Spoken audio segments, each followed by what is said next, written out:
오늘 우리에게 주시는 하나님 말씀은 출애굽기 13장 11절에서 16절입니다. 여호와께서 너와 내 조상에게 맹세하신 대로 너를 가나안 사람의 땅에 인도하시고 그 땅을 내게 주시거든 너는 태에서 처음 난 모든 것과 내게 있는 가축의 태에서 처음 난 것을 다 구별하여 여호와께 돌리라. 수컷은 여호와의 것이니라. 나귀의 첫 새끼는 다 어린 양으로 대속할 것이요 그렇게 하지 아니하려면 그 목을 꺾을 것이며 내 아들 중 처음 난 모든 자는 대속할지니라.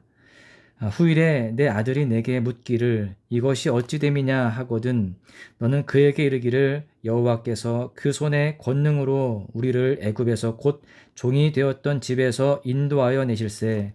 그때에 바로가 완악하여 우리를 보내지 아니하매 여호와께서 애굽 나라 가운데 처음 난 모든 것은 사람의 장자로부터 가축의 처음 난 것까지 다 죽이셨으므로 태에서 처음 난 모든 수컷들은 내가 여호와께 제사를 드려서 내 아들 중에 모든 처음 난 자를 다 대속하리니 이것이 내 손의 기호와 내 미간의 표가 되리라.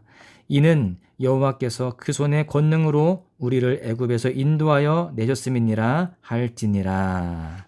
아멘.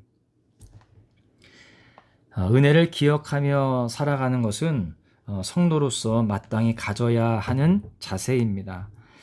예수 그리스도를 말미암아 받은 은혜를 기억하며 감사하고 그 은혜의 부르심을 따라가는 것이 성도의 사명이기 때문입니다. 그러나 많은 그리스도인들은 이 은혜를 망각하며 살아가죠. 문제는 그렇게 은혜를 망각하는 자는 자신의 정체성을 잃어버리게 된다라는 사실입니다. 그리고 자신이 어떠한 존재로서 어디에 속한 자로 살아가야 하는지를 알지 못한 채 허망한 세월을 보내게 되는 것이죠. 하나님께서는 그의 자녀된 백성들이 은혜를 잊는 영적 망각에 빠지지 않기를 원하십니다. 더 나아가서 하나님은 한 사람에게 은혜가 머무는 정도가 아니라 그 후손 대대로 하나님께서 행하신 일들과 은혜를 간직하기를 원하셨습니다. 오늘 본문에는 그 은혜를 기억하기를 원하시는 하나님의 마음이 담겨 있어요. 오늘 말씀을 통해서 함께 나눌 수 있는 교훈은 첫 번째로 대속의 은혜를 기억해야 한다라는 사실입니다. 오늘 본문인 출애굽기 13장에서는 장자, 즉 첫 것을 하나님께 바치라고 하는 계율을 말씀하고 있습니다. 하나님은 출애굽을 기념하기 위해서 이 계율을 지키라고 명하시는 것입니다. 처음 난 사람과 처음 난 짐승의 새끼, 곧 초태생은 하나님의 것임을 말씀하고 있어요.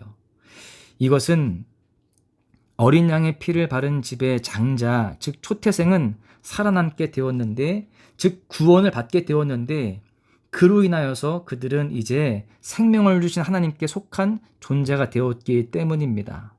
그렇기에 짐승의 초태생은 하나님께 속한 것으로서 하나님께 희생제물로 드릴 것을 명령하셨던 것입니다.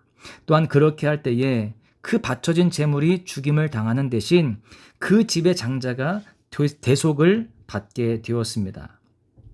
즉 그 집안이 대속의 은혜를 누리게 되었던 것이죠.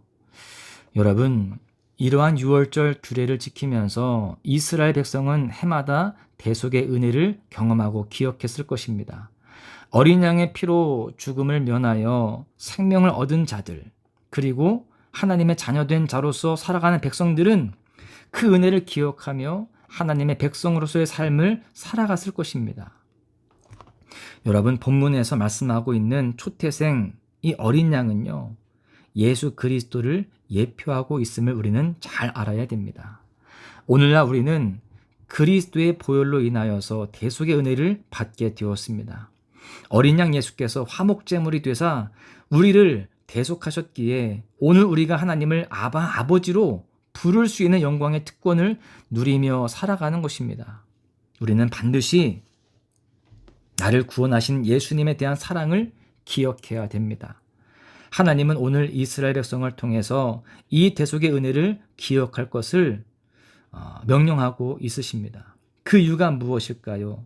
대속의 은혜를 기억하는 자가 자신의 정체성을 잊지 않으며 그에 합당한 백성으로서의 삶을 살아가기 때문입니다.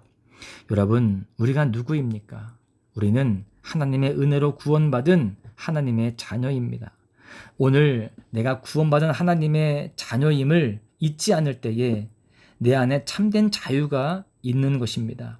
세상과 나를 비교하면서 억눌리는 인생이 아니라 예수님 안에서 나됨을 발견하고 참된 자유를 얻게 되는 것이죠. 우리 모두 우리를 구원하신 예수 그리스도의 대속의 은혜를 기억해야 할 줄로 믿습니다. 그 가운데에 하나님의 자녀로서 세상에 억눌리는 것이 아니라 하나님이 주시는 참된 자유를 누리며 살아가야 할 줄로 믿습니다. 두 번째는 은혜의 유산은 다음 세대에게 전달되어야 된다라는 것이죠. 하나님은 이 대속의 은혜가 우리에게만 머물기를 원하지 않으셨어요. 이 은혜는 우리 세대에게서만 머무는 것이 아니라 다음 세대에게 전달되어야 함을 말씀하는 것이죠. 하나님께서는 절기를 통해서 이스라엘 대대로 하나님을 알고 하나님께서 행하신 일을 기억하게 하셨습니다. 14절 상반절을 보십시오. 후일에 내 아들이 내게 묻기를 이것이 어찌 됨이냐 하거든. 하나님은요, 이스라엘 백성들이 받은 은혜의 유산이 자손들에게까지 흘러넘치기를 원하셨습니다. 후일에 그 자손들이 묻거든. 여러분, 과거 출애굽을 통해서 하나님이 행하신 위대한 일들과 이스라엘 자손들을 노예에서 하나님의 자녀로 삼아주신 이 대속의 은혜를 기억하게 하라는 거예요. 그 자손들에게. 여러분, 즉 다음 세대 신앙을 위해서 하나님은 그 은혜를 가르치고 기억하게 할 것을 명령하고 계시는 것입니다. 사랑하는 소망가족 여러분, 우리에게도 받은 은혜를 다음 세대에게 전해야 하는 사명이 주어졌습니다. 나와 내 가정에 받은 이 은혜가 믿음의 유산이 되어서 후손들에게 이어지는 것이 얼마나 큰 은혜입니까? 우리가 삶에서 남겨야 할 가장 큰 이름은 위대한 업적을 이룬 나 자신의 이름이 아니라 우리 가정 안에 대대로 기억될 예수 그리스도의 이름인 것입니다.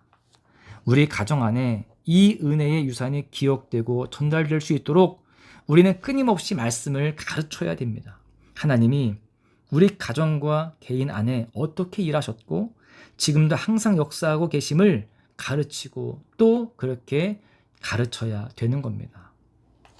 사랑하는 소망가족 여러분, 받은 은혜를 기억하는 것은 성도의 마땅한 본분입니다. 나를 위해 십자가에 못 박히신 예수 그리스도의 대속의 은혜를 우리는 기억해야 돼요.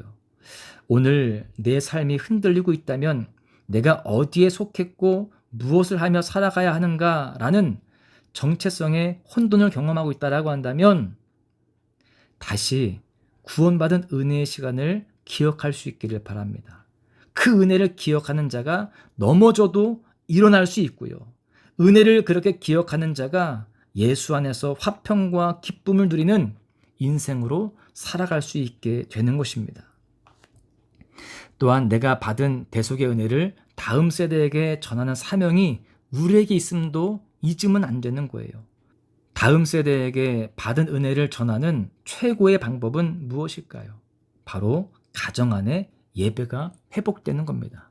온 가족이 함께 성전에서 예배드리고 또 함께 이 성전에서 헌신하고 함께 주일들을 감당하는 모습, 이것이 정말 중요한 것입니다. 더 나아가서 가정 예배를 통해서 가정이 변화되어지고 또 가정 안에 행하신 하나님의 일들을 기억하는 모습들, 그것이 정말 중요한 역할을 하게 되는 것입니다. 그렇게 살아가게 될 때에 그 자녀들은요, 하나님께 속한 자로서 은혜의 유산을 간직하고 또 그 다음 세대에게도 흘려보내는 그러한 믿음의 계대를 이어가게 될 줄로 믿습니다. 바라기는 우리 소망가족에 속하여 있는 모든 가정들이 이렇게 하나님의 은혜를 기억하며 그 은혜의 나눔이 더욱 넘쳐날 수 있기를 간절히 소망합니다. 그럴 때 그 가정 가운데에, 그 가문 가운데에 하나님의 특별한 은혜와 복이 쏟아 부어질 줄로 믿습니다. 그 은혜가 넘치는 우리 소망 가족들 모두가 되시기를 주님의 이름으로 간절히 축원합니다.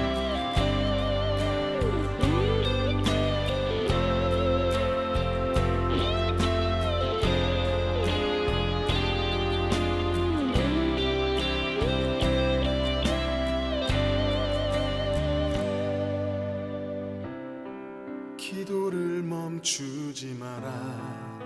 눈앞의 상황이 마음을 눌러도 원망치 마라. 너의 입을 지켜라. 저들은 너의 입을 보고 있다. 마음을 뺏기지 마라. 내가 널 도우지 않는단 소리에 너의